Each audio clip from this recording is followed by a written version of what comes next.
turn on the record button. I'm recording this. And so what I will do is just for a moment, just share the slides on Carlisle character and the goals.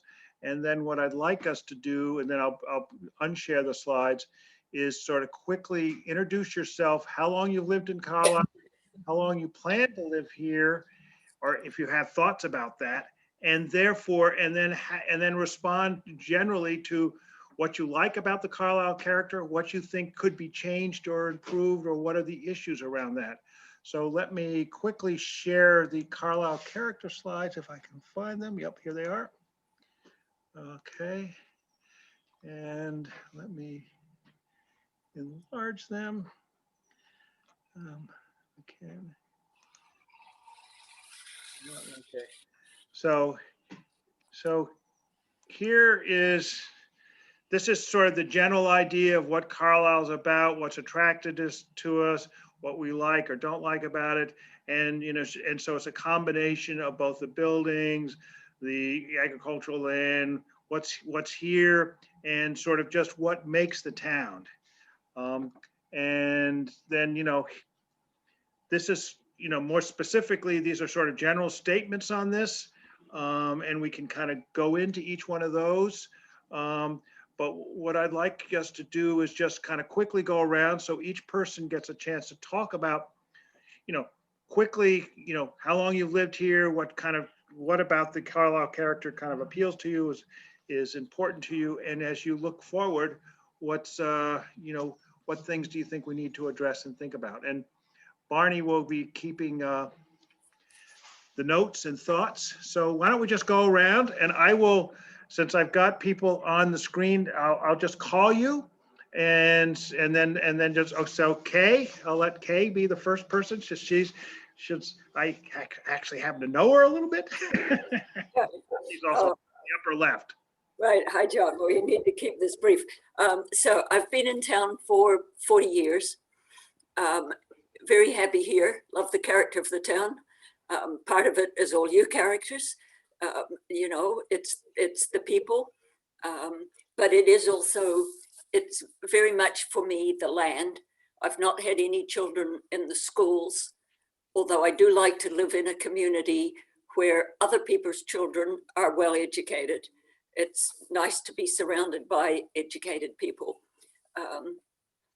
And okay, I guess that's enough for right now, John. Yeah. Things that you might see wanting to change, or issues or challenges thinking in the future? Yeah, the biggest thing, my vision for Carlisle, in like we talked before about what, 20 to 30 years, is that Carlisle is a green town in all respects of that word. It's totally organic. We don't do pesticides. We do, you know, we think about our well water. We, you know, we think about living in harmony with the natural world, etc. But we become a model of what it is to be a sort of an ecologically sensitive town. Okay, terrific. B. Supnik. I'm sorry, I don't know your first name. It's Bob. Hi, John. Oh, hey, Bob. Okay, sorry. Bob Supnik. I've been here 44 years. Put 2 kids through the school systems. In terms of the Carlisle character, I've come to really value the open space, which I've been able to take advantage of as I'm finally retired. And I'm glad to see that we have exercised good stewardship of the land. That said, I'm going to toss the first stink bomb into this. I think the piece about preserving the town's agricultural character is utter nonsense. It's been lost for years. I may be sensitive because I live around the corner from the Valentine farm, what used to be the Valentine farm. 144 acres of beautiful farmland, now going to be broken up into 19 lots for McMansions. That's just, I don't see how that could happen, and that we could claim that we are preserving agricultural and rural values. So I'm not going to cry over spilled milk. I just want to be realistic about the direction things are moving in. In the enough. meantime, we've preserved the open space. That's good enough for me. Okay, fair enough. Mark? Way? Hi, Mark Way, and I've been here 22 years. Enjoyed very, very much. Put 3 kids through the Carlisle and CCHS system. The things that really appeal to me is open space, the fact that we have Clark Farm and now Clark Farm Market. And what I'd like to see is more of a balance between large houses or regular good sized houses and some that are more affordable to be able to keep people, residents here at more affordable rates of taxation, I guess, or smaller types of housing. Okay, great. John Trost? Hi, I'm John Trost. I've lived in Carlisle for 20 years, all my life. I went through the school system here and really enjoyed that. And I value preserving historic resources and also open space areas. Okay, what do you see as the challenges, John, going forward? Well, I think, if I want to kind of go with those values for a second, obviously open space and preserving historic resources comes at a price. So kind of, figuring out how to balance those needs with, these other needs and goals of the town. Okay, great. Donna? You're muted, Donna.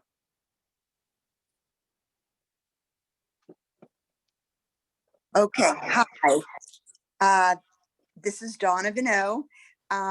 We've been living in Carlisle for 35 plus years.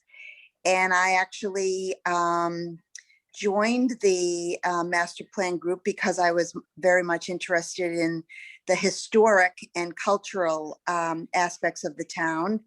I would love to continue to see agricultural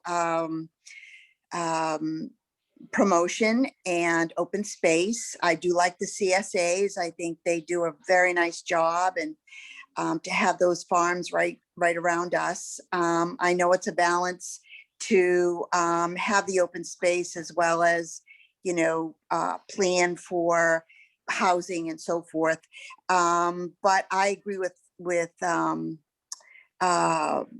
doing some well-done smaller houses. And I was very much interested in the ideas that Jan promoted, the clusters and that sort of thing.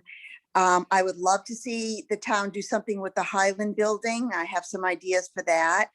And sort of maybe expand or develop the town center. But one of my biggest, I guess, I love and have learned to even appreciate more are beautiful stone walls. And I think they are in a state of, how should I say it? They're overgrown, and we on Acton Street have started to do some work on the walls. Mark Way and Jonathan Way have worked on getting the group of us together and doing some work on our walls and just clearing out. I think if the town could do that town-wide, it would be great. And the town center, the green neon signs are very saddening. For the 35 years I've lived in town, the biggest focus was to prevent one light from going in the center, and I would take one light over 11 large neon signs any day. I think it's just a travesty, but I think they did a great job with the cobblestones, and the park looks great, and that's Great, my thanks. views. Great, thank you. Sure. Caitlin? Hi, I'm Caitlin Watterson. We've lived here for 5 years in August, and my husband and I have 3 daughters, 2 of whom are at the school and 1 of whom will be. And I think we didn't realize how terrific Carlisle was until we were actually living here and got to appreciate the many amenities that are here. The Carlisle Family Connection has been a wonderful resource for us with young children. And I mean, during the pandemic, I think many people in this group have touched on it, the open spaces and Clark Farm Market and our library. I mean, that is just such an awesome resource for us. And I think we are so lucky with all these different things that we have. And I mean, so yes, how do we continue to do that and allow more people to possibly live here? I mean, as you're talking about different housing options, and I mean, housing prices are just through the roof. How do young families afford that? I think as far as challenges, I mean, I think Kay and Bob touched on two very interesting points as far as preserving open and green space and then more housing, and that will be a challenge. I also wonder how you preserve or encourage people to step into leadership roles. I mean, I think that there is I mean, I think a lot of the committees and things have people on them who've lived in town. I'm very new to town in comparison to many of you in this group, and this is terrific for me to get to meet you virtually. How do you encourage people who are newer to town or who have young families who may be here longer, or who are just starting their lives in Carlisle to get more involved? Sort of the next generation of town leadership. How do you encourage that, develop that, bring people onto the select board and things like that? Great. So I think that could be a challenge and something to think about. So, but it's nice to meet all of you virtually. Great. Jack, do you want to jump in, or are you just kind of wandering around to different groups? He's wandering. You're Okay. muted. Jack, you're muted. I know. Oh, there we go. Yes. Well, I couldn't find myself like all of you, and then somebody invited me to this group. So I took advantage of it, but I will just leave it that I'm an observer Okay. for now. Okay. And thanks everybody for your thoughtful comments so Great. far. Victor? Yes. Hey, John, how you doing? Hi, Victor.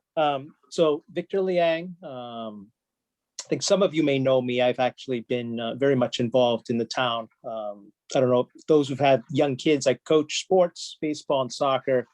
I've served on the finance committee chair last couple of years, not this year, as well as being on the committee for a number of years as well.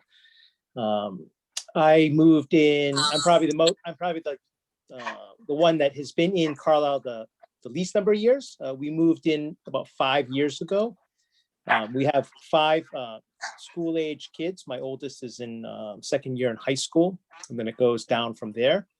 And for us, I think, one would think that schools are the most key importance, but we actually homeschool our kids. So our thing for living in Carlisle is around the way that the open space is preserved. I think someone mentioned agriculture. I'd say the rural character, and it's not highly, and this goes to some of the conversation as to how you manage essentially building more affordable units and things like that, because ultimately that means higher density. And for us, rural character means that it's not incredibly dense. It's not like a city, and neither myself or my wife are city people. So that's obviously two ends of the extreme. But I think that's a part of this aspect. It's not only the open space. We live near the Great Brook Farm, so pretty much we can exit our property, and we're probably almost into the Great Brook kind of system of trails and such. So it's great to have that. But I think outside of pure open space, I think it's actually the rural character of the town as well.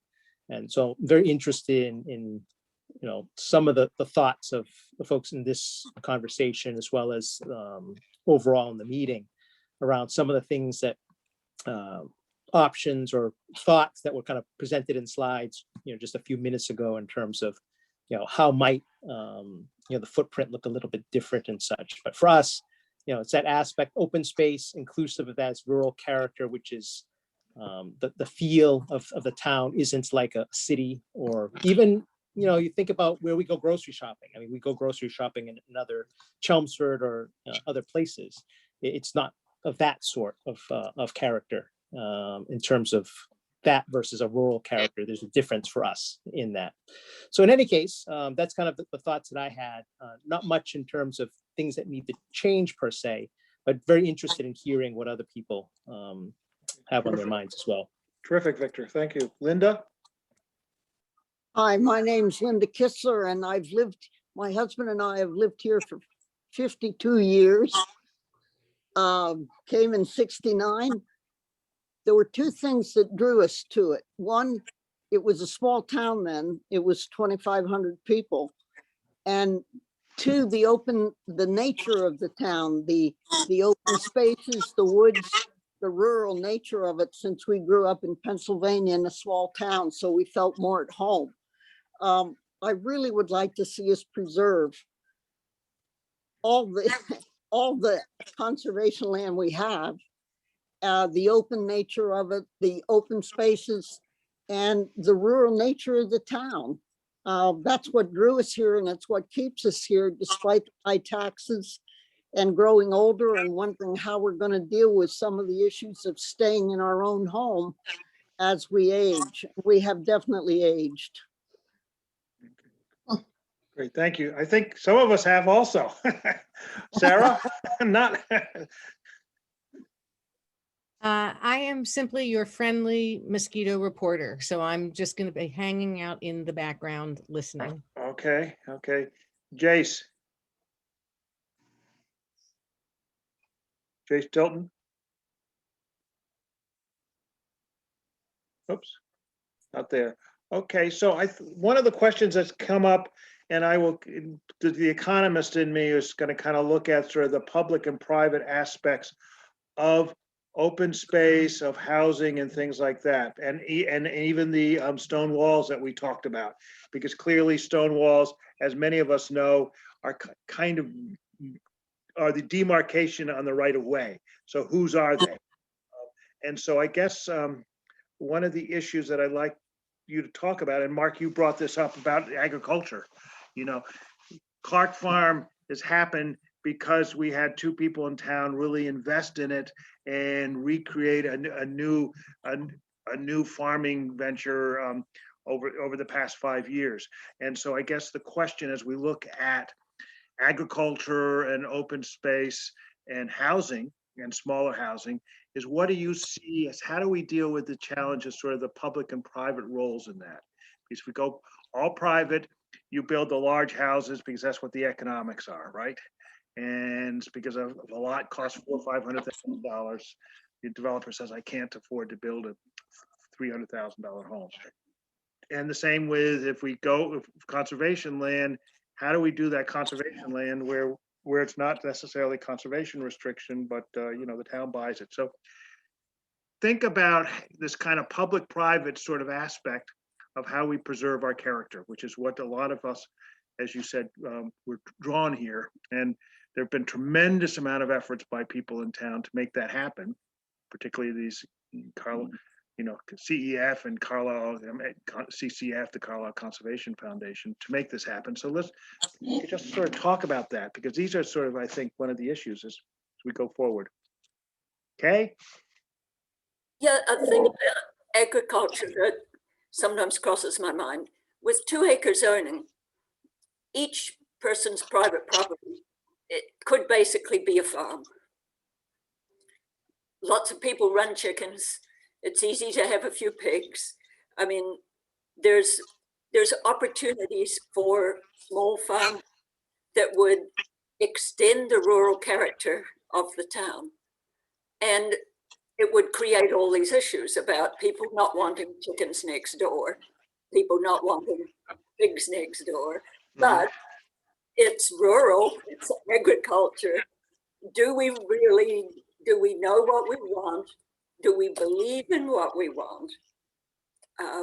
Because I'd be perfectly happy in a town where there was lots of little 2 acre farms that are all organic. There's all kinds of roadside stalls. People going through town would stop and buy stuff because, Carlisle would be famous as being a pesticide-free zone. And I mean, it would be enhancing a lot of the characters of the town that we say are important. So just a thought. Okay, so, Mark, go ahead.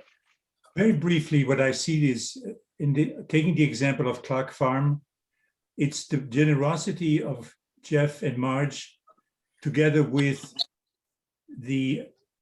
what I'm saying with that is public-private partnership concept ought to be looked at much deeper, put people together to just do think tanks, think about that. How can we continue this model, which is so successful, which needs and requires generosity on one side, but also a sense of value that's very anchored in town. And that way you can multiply that, the Clark Farm example, and continue to do it.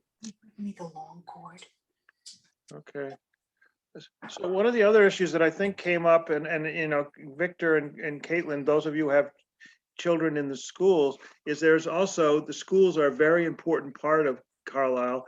And so, and to some extent, I won't necessarily say that the suburban values, but the combination of excellent schools and open space. And I think that's the sort of the, maybe not a tension, but it's certainly a dynamic of what Carlisle's about, right? So, Here, you plug it in the bottom. so maybe sort of address that, because that is, we want to maintain our excellent high quality schools, and we also want to have open space. And so It doesn't appear to me that you actually have to pose them as a contradiction. no, right. I am perhaps less of a traditionalist. I didn't move here for its rural character, its open space. I moved here because I wanted to live in Concord and couldn't afford it 44 years ago. Now I guess the shoe's on the other foot. I would like to see the town evolve in a way that is more forward-looking without being necessarily more city-like or more modern. Right. Excuse me, more city-like or more dense for its own sake. So I'm not disturbed that the town's center has now got good signage that will prevent children from getting killed. It doesn't disturb me. It doesn't disturb me that the house next to Ferns was allowed to finally be rebuilt after it fell down because it was blocked for years. It does Okay, it looks like recording has started again. I'll just, let me see. Hello, let me see. I want to make sure that Barney is joining us.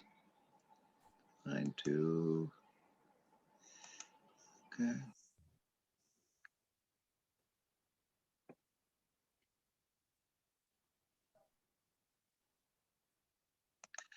Okay, hello again. So way we did this in the first session and is, I'm John Ballantyne, and I'm the facilitator. Barney Arnold takes notes, and this is recording. And what I will do is just briefly share the Carlisle character slides, and then we can go around and talk. Just quickly introduce yourself, how long you've lived here, what it is that you like about Carlisle, the character, and what do you see as the challenges going forward around that. And we just really had it. And then from that, some issues will emerge, and that worked, that really worked well. And so let me quickly share the screen. And I will go back up here. So here is the wonderful graphic of it. Agriculture, cultural, historic, open space, buildings and lands, and balancing that. And so these are the general goals that have come from various sessions and what we've talked about in the kitchen conversations and various surveys and things like that. But what I'd like us to do is just go around, and I will just kind of call on you as kind of what I see you on the screen. And actually, so I don't always start at the same level side. I will now start at my bottom right. And let's see, whoops. So I can't see your name there. So Dave, if you would just introduce yourself, how long you've lived in Carlisle, and sort of what is it that, what you like about the character, what's drawn you to it, and what do you see as the challenges? I've been here for a year and a half or so, just before the pandemic, and I love living here. It's great. We came from Medford, which was great as well. I love that it is a pretty laid back community for a wealthy community. It doesn't feel pretentious or as kind of curated and keeping up with the Joneses as some other communities that are in our kind of economic bracket. It just feels comfortable, approachable. People are welcoming. It's very casual. Okay, great. What do you see as the challenges? Even though you've had a year here and we're just kind of coming out of the pandemic, you get to see who you're living with.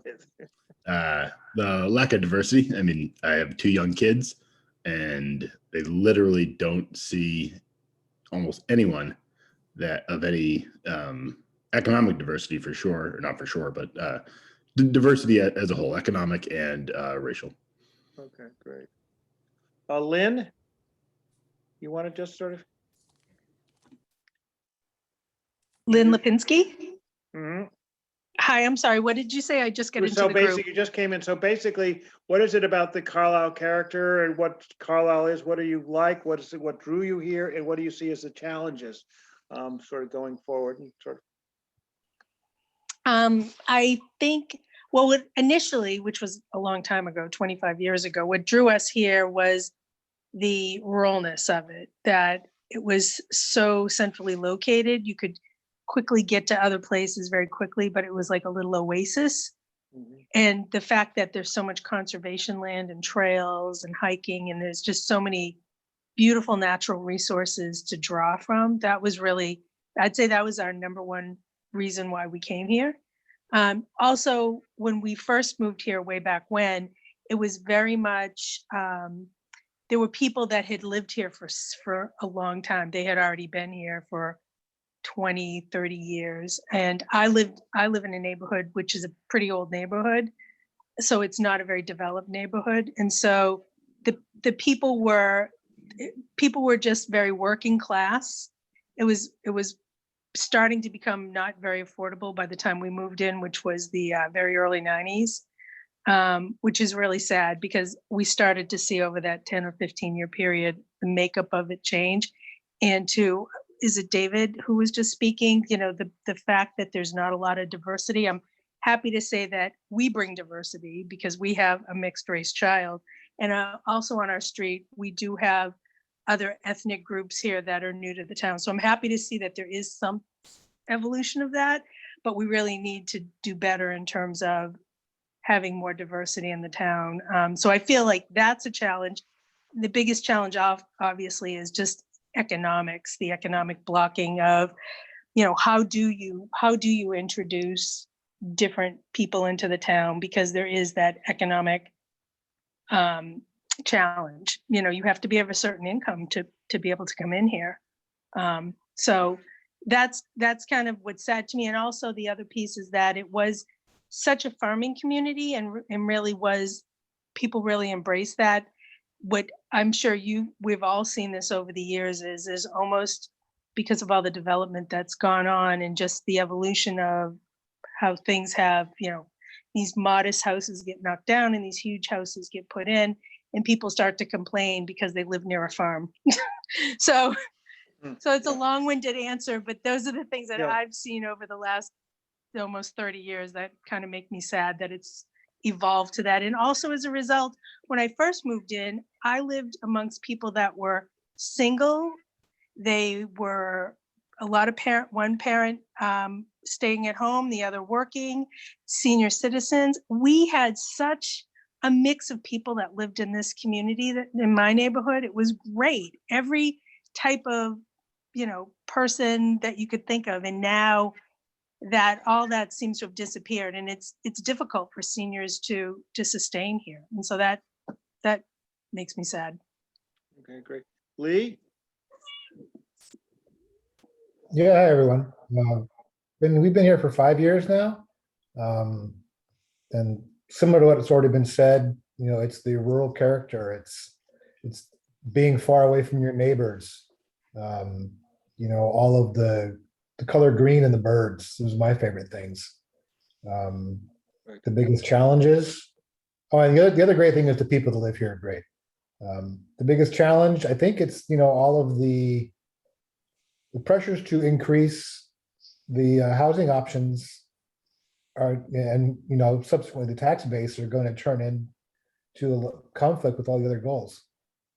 That's what I think the biggest challenge is going to be, to meet the very important diversity goals and the housing options. It's going to put pressure on the other goals that we also value. That's what this group is for, right? Right. Okay, thank you. Rick? Hi, Rick Okus, live over on Rockland Road. We've been here about 5.5 years, so also somewhat newcomers. And I'd say the things that drew us here and keep us here are, very much what others have spoken about: the rural character, the open space, the fantastic people, the sort of spirit of volunteerism and things like that really keep the town going. And we've been thrilled. We great space between us and our neighbors, but we also have, excuse me, the best neighbors we could possibly imagine, and have really developed a fantastic community right surrounding us within the great community of Carlisle. So we absolutely love it here. The challenges, I think, are the session I joined before this was the fiscal sustainability. I mean, really thinking about how do we, in addition to the things people have already spoken about the lack of diversity and both socioeconomic and racial and ethnic and so forth. But there are a lot of, I think, competing expectations and interests around infrastructure growth desires in town that are, I worry are either very unrealistic or will just magnify the sort of, economic divisions or distinctions in town. I mean, it will be increasingly only a town that extremely wealthy people can live in if we continue to develop in along the path that we've been hearing more about in community discussions lately, whether it's a elaborate public safety facility or a community center or other renovations of the Highland building, things like that I was suggesting in the previous session that really need to be built into the planning process and prioritization. We can't do all these things in town and not drive the last remaining folks who are not just in the very high income brackets out of town. Right. Okay, great. Yes, no, absolutely. Dan? Your thoughts? Thank you, Rick. Hi, everybody. I'm Dan Lennon. I live on Stern Street here in town and been here just about 5 years. I really can only echo what a lot of folks have already said about the good things and the challenges. I love our trails and all of our open space and how green everything is. That's tremendous. And I love the people. I feel in my time here, I've met so many people, all of whom like helping their neighbor. So grateful to be part of a really caring community. And challenges certainly we are not diverse in very many ways. And need to work on that. And also I certainly have a concern for our seniors and wanting to, if they wish, to remain here in the community. Full disclosure, my wife actually served on the steering committee for a little while, and although I guess I was doing other committee work, and I didn't get a whole lot of information from her, so I'm here mostly to listen. So anyway, glad to be here. Great. Christina? Hi, I've been here 10 years, a full decade. And what drew me was the rural character, all the conservation land, all the green. I wanted to be close to nature while still having access to Boston without having to drive forever to get to a city. I think I'm going to echo everyone else. The challenges are how do you find a balance of maintaining this beautiful nature that's becoming increasingly important to maintain as surrounding areas are getting overpopulated, in my opinion.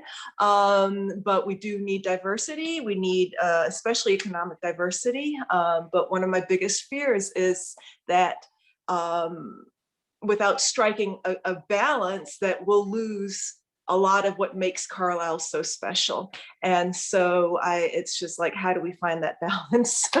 Which is, I guess, the big question. But okay, Nancy Pierce and I worked on when was that? 1998. We worked on It was many long years ago, John. 1998, a monograph called Growing Pains, which is sort of the issue of, at that point, the expansion of the school and the growth in Carlisle. So, but Nancy, go ahead. I'm sorry it's so dark in here. I didn't realize I didn't have my lights on. Well, the questions are, basically, what do you value about Carlisle and its character? How long you've lived here, and what do you see as the challenges?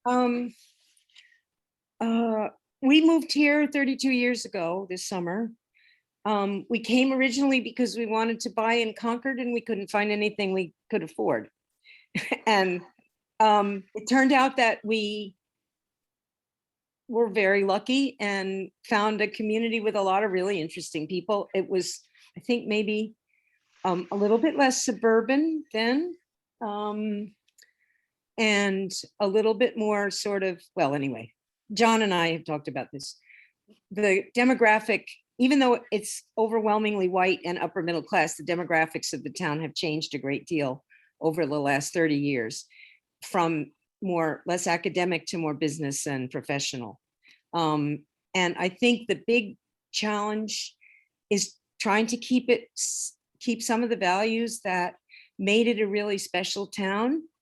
And I'm not sure how well we're going to carry that out. And I'm here, I'm a mosquito reporter, so I'm actually here as an observer. Sorry. Okay, Steve Hinton, and then I'll come to Dave. Lived on East Street here 32 years. Moved here just out of happenstance and stayed because of the beautiful rural character of the community and the people and all the things we've all said now several times over. The challenge that I see, and it really gets to demographics. I don't see that many people like myself anymore. When I moved here, there were tons of people that would say, I've been here 20 years, I've been here 30 years. And I see the turnover in the population at an increasing rate because it takes that kind of professional activity to generate the income in order to afford to live here. And that diversity of housing component comes back in. And the reason that I see this as a challenge is in my view, the reason that Carlisle is a lot of the way it is there was knowledge transfer. There were older people reminding us of how things got the way they were, why they are the way they are. And if you shorten the time in Carlisle from, let's say, 20 or 30 years down to 5 years because you're moving on, that knowledge transfer doesn't happen. So that's my add to all the other things that I all agree with completely. Okay, great. Dave Modell? Yeah, hi, David Modell. I also live near Steve off of East Street, 17 years in town. So I agree I agree with all the attributes that people have previously mentioned, so I won't dwell on those. I think I want to build on Steve's point. I think that we are, and others, we are not culturally or economically diverse. So let's unpack that. Oops, you muted yourself. Sorry, we're not culturally or economically diverse, and we will never be We will never be economically diverse. It just, I mean, we might have a few people affordable. Yes, I get it, but we're not going to be as a town economically diverse if we want to maintain all the things that people say are great about the town, which have to do with open space, 2-acre zoning, your own well. I mean, I don't want to take all the time to going through that. We can be more culturally diverse, and we are to some degree succeeding. I mean, in terms of East Asians, you know, there are people coming in who are different culturally, but they're not economically different. But I want to make a point that we try, and we should try to maintain generational diversity. So we do have a lot of longtime people, and I absolutely agree with Steve that, you know, if you lose that, you're going to lose a lot of things. You're going to lose this sort of interweaving of generations. You're going to lose the institutional memory of that and the commitment to the town as a long term. A lot of towns that have very good schools, you know, the kind of mantra is the families put a for sale sign in their lawn the week after their oldest child graduates from high school. And we don't want to be that kind of town. And so far, I believe we are not that kind of town. Correct. One of the reasons why the school system has gone down from, and John knows this better than anybody, from 840 when I moved in to 600 now, is precisely because people have not moved out when their kids left the school system. They're happy to continue to contribute 2/3 of their tax dollars to the schools, knowing that they will get zero benefit. I mean, we shouldn't lose that there's still that general sense that we are a community, we're centered around high standards, and people want to stay here. Now, we have a lot of issues about transportation as you get older and blah, blah, blah. I mean, many of these things are important, but I think we are actually a more generationally diverse town than most of the towns in our socioeconomic strata. So we should maintain that. We should work to maintain that, which leads to some of the other things about whether, you know, can we have a public safety building? What is public safety? I mean, is public safety, should that include, as Tim Holt would, Council on Aging, you know, making sure that our seniors are safe, that we have those services? I mean, we have to take a broader view if we want to maintain that, you know, generational diversity. I also feel that we should not be myopic, again, on the issue of economic diversity. Unless we're prepared to dramatically trade things that we do love for things we don't love so much, we're not going to get economic diversity. And we should be at peace with one or the other. And we're not yet at peace. And the last thing I'll say, and I know we're almost out of time, I just want to go back to Nancy because we got cut off before, and it's related to this. You asked Nancy in the earlier breakout what municipal properties or facilities could be repurposed. And what people like Kate Reed are doing, and Barney, is looking at town property that could be used for affordable housing. And we can't make much of an inroad, but we can make a little bit of an inroad. And I think it's important that we do that. So, and I'll leave it at that. Thank you. So we've got about 3 minutes, but let me just take up one issue, and this is just the economist in me, which is around the housing issue, which is this, and I work, Barry Bluestone's an economist also, he was at Northeastern. He's on a New England Economic Partnership that I'm president of. But the market failure of housing has been known for 50, 60 years, 100 years in terms of economics and being able to build housing in different communities that satisfies a mix of, you know, of people. And so the question is, and we have this very much in Massachusetts, we know there's a housing shortage. And so one proposal, which gets everybody a backup, is basically eliminate zoning and sort of let that happen. And so, you know, the people at Harvard sort of push that just provocatively. Now, that's probably not going to happen. Most likely not going to happen because each town decides that. But what do we do, or what do you think we're willing to do to sort of address, you know, the housing options and concentrated housing? And right now we know we have this cudgel called 40B, which Carlisle has shown that they do not like. But are there other options that can provide a diversity in housing that is also economic? And people point to Malcolm Meadows. They may point to Woodward, although those houses are going to be fairly high priced. But what do you think about people's considerations of more concentrated housing where you might have, you know, housing ranging from 5 to 800,000 rather than 1 million and above. So how do people feel about that? Because this is something that could be possibly pursued in various, local initiative projects and things like that. So, yes, Christine. I have a question in relation to that. How do you prevent it being a can of worms? I'm not opposed, I'm definitely not opposed to variety and housing stock.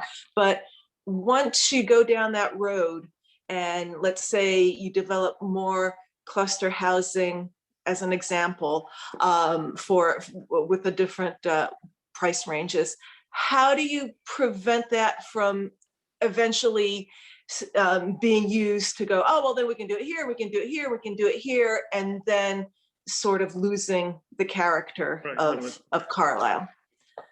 No, that's a fair point. And that's the LIPs, the local initiative projects, are basically, it's a friendly kind of zoning and works with the selectmen and everything else. So that's the idea.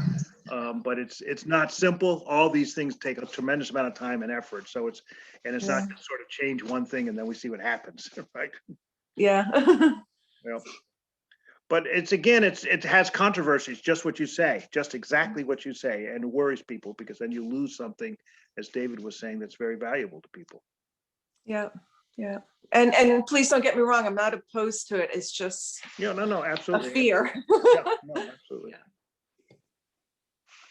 I think looking at Malcolm Meadows, Christine, I totally agree with the fear, but Malcolm Meadows is surrounded by beautiful, like you don't walk down the trails back there and say, oh, this is terrible. It's near a, and so I think you can do it at a small scale in a tasteful way. And there are examples of it working. Right, and I think we're going to be ending in 55 seconds. So any other thoughts or takeaways that we want to say? I mean, clearly we're hearing a very strong sort of endorsement of the rurality, which is the word that we coined years ago of Carlisle. But this diversity and housing issue is, as David says, it's a huge issue, and it's, we're going to have to come to grips with that. I'm grateful that this is a master plan process, because we have heard about concerns of trade-offs that you'll have should you go too far or go in a certain direction, a certain distance. How will that affect other things in town? So anyway, I guess just like any projects that you're doing in your home, it's good to have a master plan to know what's going to go with what in different phases. I guess that's the same feeling here. I still haven't fixed this hole in the screen. And I'll let you know when those groups are ready to launch. And then again, at the end of the meeting, we'll make sure to share in the chat again the link to the committee page where when the survey is launched later in June, we'll make sure to get that out to you. And we'll also make sure, of course, that the information gets sent about it. So I believe there's a place on the website as well to make sure that you're signed up for the email list relating to this process. So if you don't think you are, if you didn't receive any email notifications about this, for example, maybe visit the site, make sure we have your email address so we can make sure to get the survey and any other opportunities out to you. But so it looks like the join breakout group option is launched. So take your pick for this last round. Thank you so much to the facilitators. I really appreciate it. Try to remember to hit record one more time. And if you, when you see the group, can't figure out how to join, or if it's not giving you an option,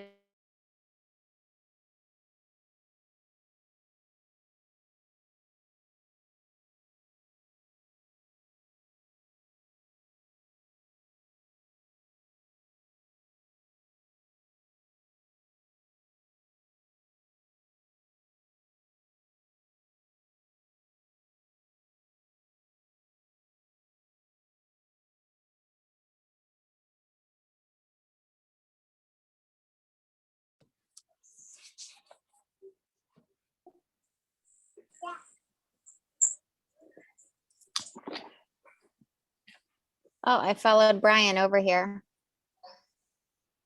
I don't know if you remember me, Brian. My husband and I used to live right in front of the place Mosquito. that you own on Bedford Road. Yeah. Oh yeah, I remember you well. We And have 3 kids now. we live pretty close to where you live now, actually. Right. Yeah. I see you Neighborhood five. driving all the time. Christina, I didn't get to finish about that master planning list. I've got a hole in the screen that I haven't finished for 4 years on my to-do list. Oh. So sometimes things just don't get done. That's my summer. So I'm John Ballantyne, and I'm the facilitator of this session, and Barney Arnold is the note taker and sort of, moving us along. And the way we've been doing this is going around, introducing ourselves kind of quickly, how long we've lived here, what we like about Carlisle, what drew us here, and then what do we see as the challenges and, going forward. So I will start from the middle. So it's, sometimes you start at the beginning of the alphabet, sometimes at the end, and I'm going to start with George.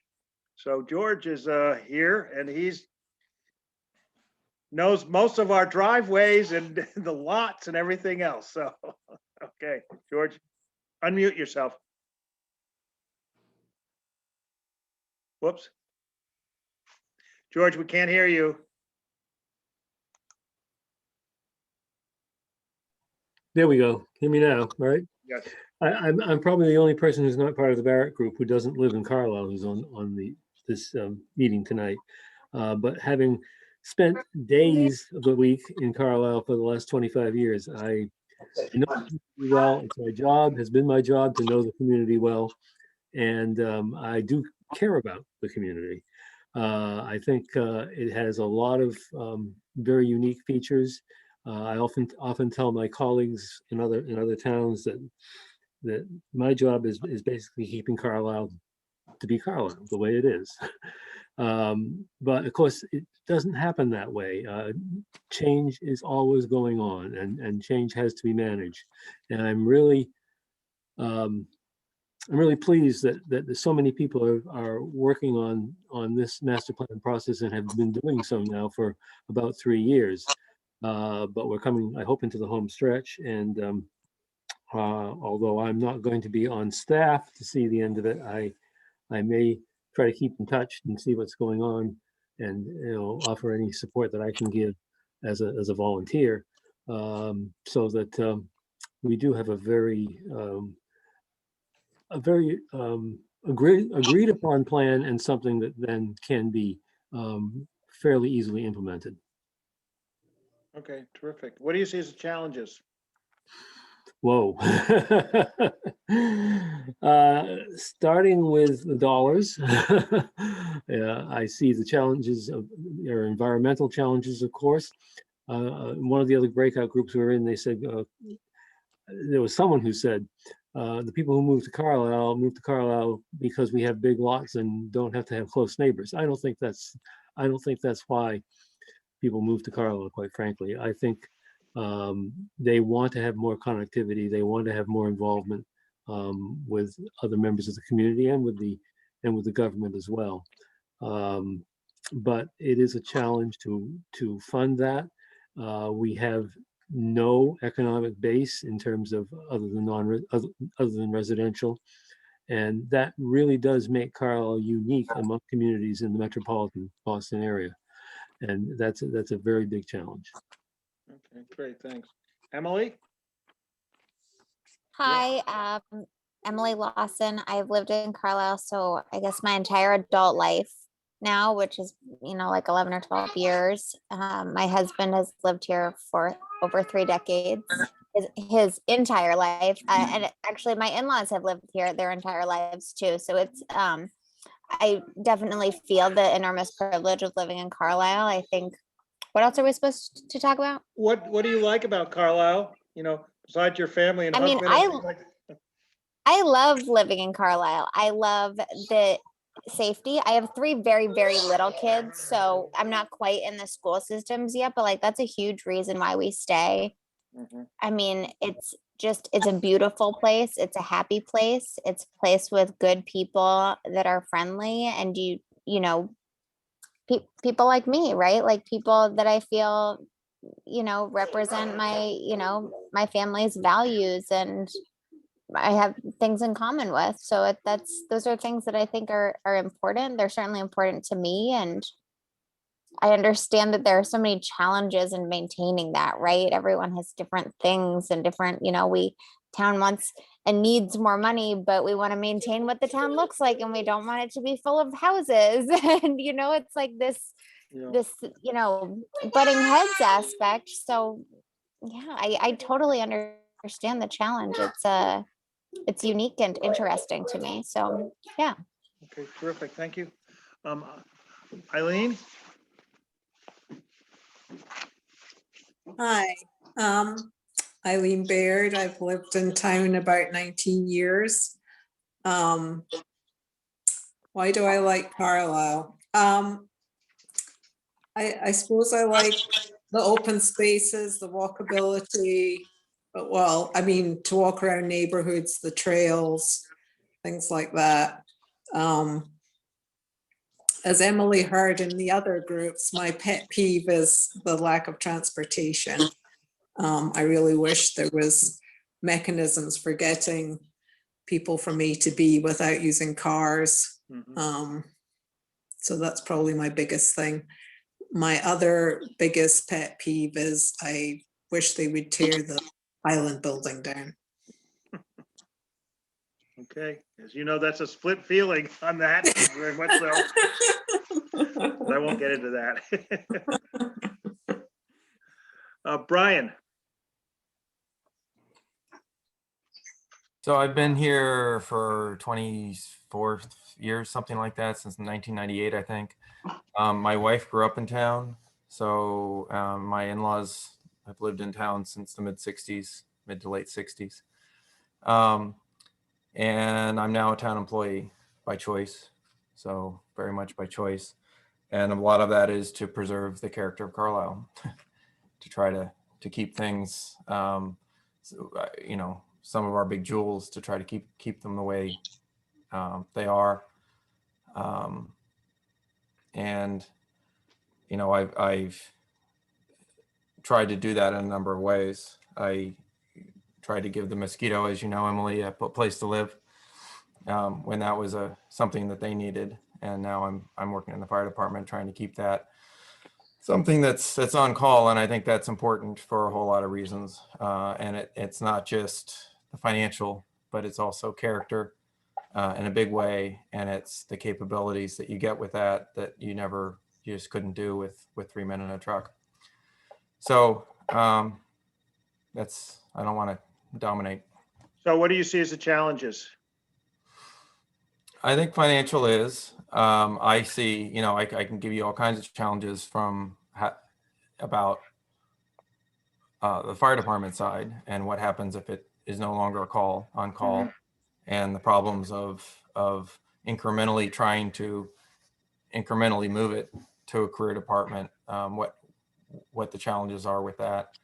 But I think, you know, the character of the town will change as, you know, you go from a bunch of farmers to a bunch of engineers to a bunch of finance people and lawyers or whatever. It's just, you know, the character of the town is going to change. So how do you manage that, and how do you end up with something that is something we recognize and something we want?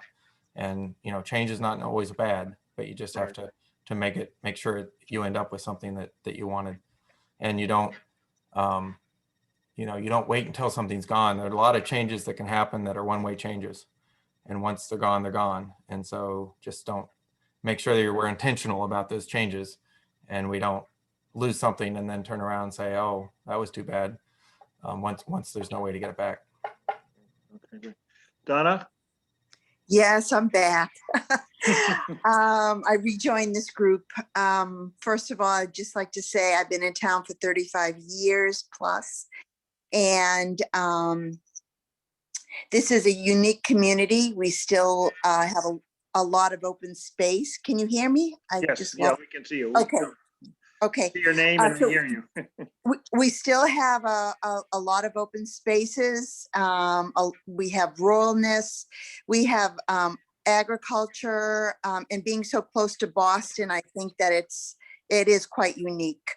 I also wanted to, you know, give a shout out to the Conservation Committee because they have done an awesome job with the trails. And it is just a, you know, a very special part of Carlisle, our connecting trails. I've been in town, but never really walked all of the trails until the pandemic. And now we're close to getting our Trekkers Award. So the importance of the beautiful also stone walls in town, just going on those trails that came to light on properties and the old farmlands on the trails and so forth. I am much in favor of keeping the Highland building. I think there could be lots of ideas generated to make that a sustainable property. And I'm all for safety, but the neon signs in the center are sadden me. Okay, Christina, I know you wanted to. So yeah, I'm back as well. So I've been here 10 years, and the main draw was all the conservation land, being close to nature while not being too far.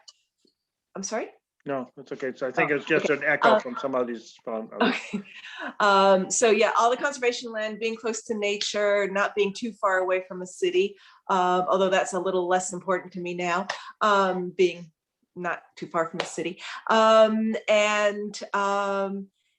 I'm happy to say my neighborhood actually is very ethnically and diverse. So I'm happy to say that maybe it's not representative of all of Carlisle, but I love my neighborhood. I feel like I found my forever home here in this community. And I think Carlisle is very special. And I think we need to do as much as we can to try to preserve what makes Carlisle special.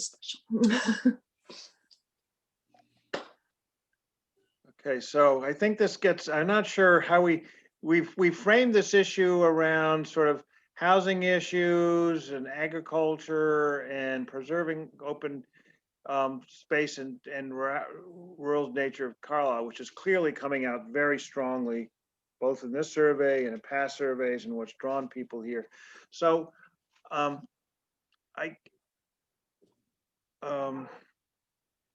having been a volunteer off and on for 35 years, and I guess the question I ask is, as we move towards, and this may even just come around to the stone walls, but to various other parts of Carlisle that are, how do you maintain an active volunteerism and organizations that supports various things, whether it be the Carlisle Conservation Foundation, Carlisle Education Foundation, other things, and just all the things that are involved in committees. And everybody is quite busy, but to make these things happen, you're going to need volunteer effort and commitment, and sometimes money. You know, we've had this before. People know with the Carlisle Education Foundation, Carlisle Conservation Foundation, when Grant Wilson was alive, he provided often help to make things happen. So these resources are both people, and periodically we need money and funds to make things happen. And I think we all sense in any organization that we're involved in, there are all kinds of financial pressures and not-for-profit. So how do we engender that? Because this is, I think, what makes a community vibrant. I mean, that's why I started volunteering to meet people. So yes, Donna? Yes, well, in terms of the stone walls, I don't know if they've ever thought about the preservation funds. It's gone to many other things, the dam and, you know, other things in town, but I think our walls are worth preserving. They're doing a project right in Westford, and, you know, there's signage there that they're preserving the walls there in this towards the center of town. I don't know who's funding it, but people are doing that.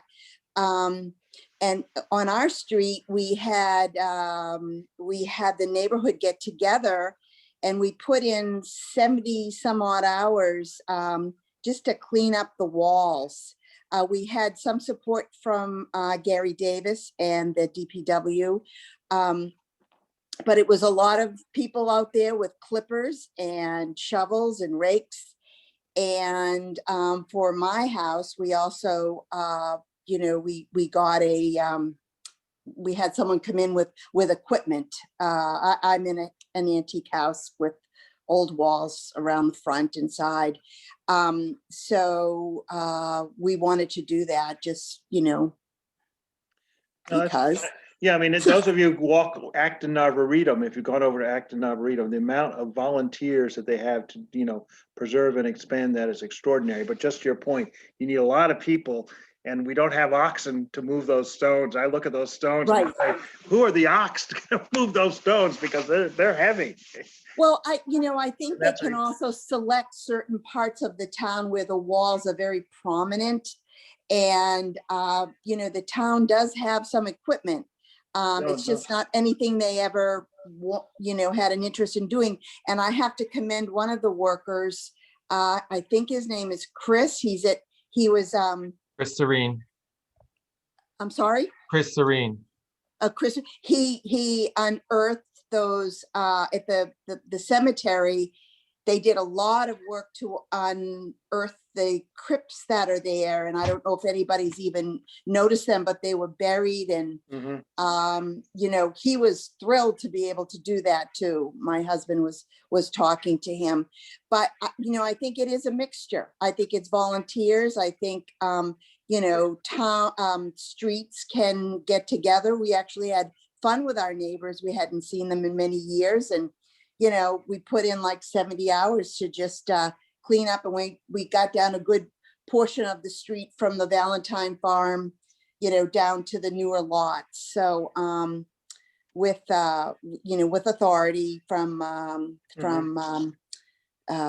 Gary Davis. Yeah. Right. So I think one of the things, that we're gonna have to deal with is our DPW may change very dramatically if we're not careful. So we have to be careful of what we really want from that. But in terms of volunteers, I think one of the things, we talk about people being busy. People who can do are the people you ask to do more.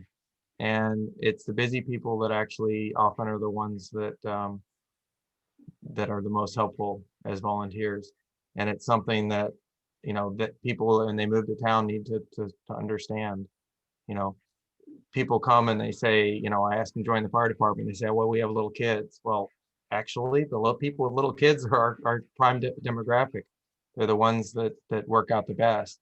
And I think it's just, whether the people and the kinds of jobs that we're attracting to town are the kinds of people who can get that is something, and it may be something we'll have to teach them, right? It may be something that has to be, when you come to town, you learn this is how this works, and you can drive into your home and close the garage door behind you and have your little party on the deck and be lonely as heck, or you can reach out and do things with your neighbors and end up with a very good community. Yeah, and I think this is a point. And those of you involved in the mosquito, and I've been involved in mosquito, and it's a tremendous amount of time and effort that brings great value to the town. And so it's figuring out who takes initiative to do something. Like, do we have a group that starts saying the walls in town should be preserved, and we need to do that and create that as a longer term effort? And I think of the pathways.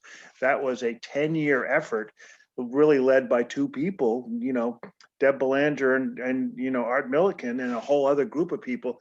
Tremendous, a lot of work talking to the individual neighbors. So we need that, and it takes patience and time and all these other things that make things happen. And it's just sometimes. But then we have to be flexible then with our, so I run a fire department very differently than we would have done 20 years ago, right?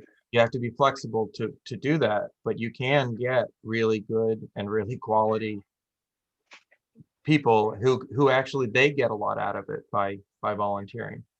But it's a different kind of volunteer than you necessarily would have gotten 20 years ago. Yeah, and I think that some of the young people in town, and maybe with this housing boom, we've gotten a lot more young families in town. They're the ones that really, I don't think some of them really know. They don't know, or maybe they haven't. I know when I was younger, I didn't get to town meeting. I didn't have the time.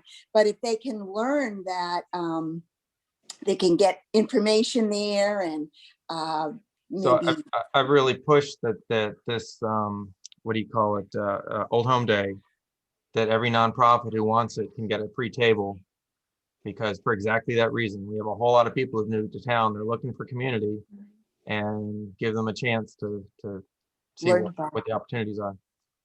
I'm really interested in this concept that you talked about, Brian, of like educating people that come to Carlisle on like what it's like and what it means to be part of this community, because people move to Carlisle and they're like, well, where are my services? Carlisle has tons of money, but the reality is the people in Carlisle, some of them have tons of money, some of them do, some of them are just normal people.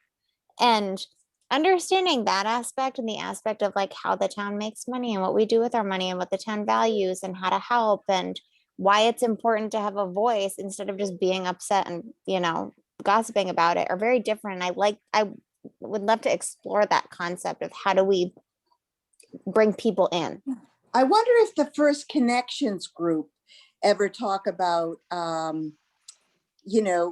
volunteering and the different committees and how they can get involved, because I know that's become more and more active over the last several years. Yeah, I'm actually on the advisory board of that. They've been like on hold due to COVID, so they haven't had any like big board meetings, but we would love them to do more and more. I think our meeting is ending up, but I think this whole idea of volunteerism and how to encourage it and the information is really important, because that's the energy that's going to make things happen. Okay. Thank you. This is great. Thank you. It's great to meet everybody and see people, right. I think they're 15 seconds.